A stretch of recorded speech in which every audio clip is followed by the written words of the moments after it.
Hope you have a bucket handy because this next clip of MSNBC's Jen Psaki interviewing Kamala Harris's husband, Doug, may make you nauseous.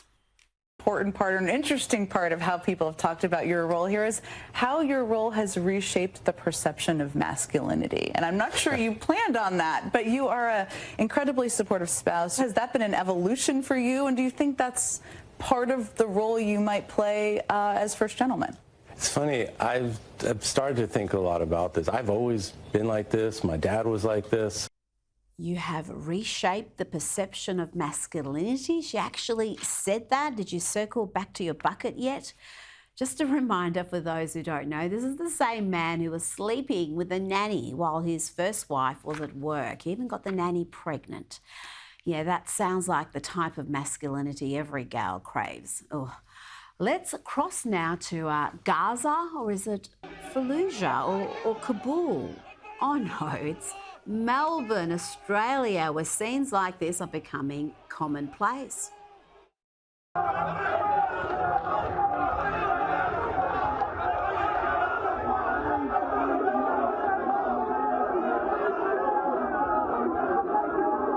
People supporting Hezbollah. Nothing to worry about there, and sadly there were similar scenes and chants in Sydney as well. Don't worry, the anti-Israeli zealotry is spread across all our capital cities, and it's not just immigrants from those regions that are chanting this ugly stuff. It's the local lefties we've produced in this country who are pushing this toxic agenda. It is absolutely appalling.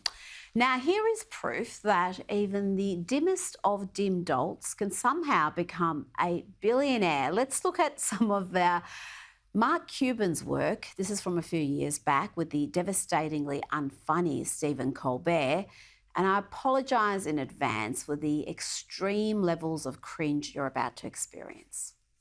Donald, do you know that to be a billionaire, you have to have the billion part in your bank account, not just the air. John, you just fell into the Shark Tank. Donald, I know you have no shot with Hispanics, because there's no way in hell you're getting the Cuban vote.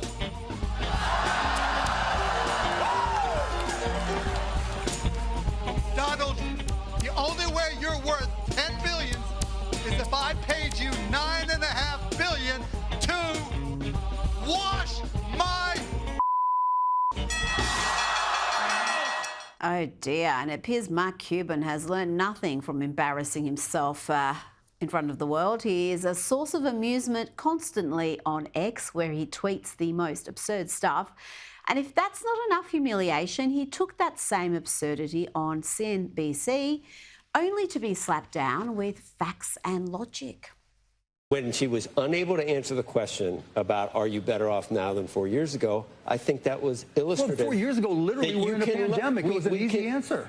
We can look at exactly what happened. He's already been president. And we can look at what happened when she was vice president, and it's not good, the comparison. Being the president, Joe, as you know, is different than being vice president, and it's not close, right? So she can take credit for the good things that happened with Biden, but she didn't have anything to do with the bad things. Now, this is delicious. This lefty losing it gal approaches Charlie Kirk and Vivek Ramaswamy with what she thinks is a brilliant gotcha question that will leave them exposed as immoral fools. But sadly for her, she's the one who looks like an utter imbecile. I just have a simple yes or no question. If the only way to ban abortion forever would be to bring back slavery, would you do it? No. No? No. I wouldn't bring back slavery to try to limit murder. No. Okay. But what kind of outrageous question is that, by the way? If the only way to limit human suffering is to ban abortion, would you ban abortion? No. It was an honest answer. Okay. It was an honest answer. Yeah. Better luck next time, love. That did not go as planned. It's been a while since we had a look at the climate cultist of Just Stop Oil. Here they protest human progress and the fact that a couple of their fellow lawless idiots have just been jailed by, attacking a great piece of art with cans of soup. Listen to the reaction of the other people in the gallery. There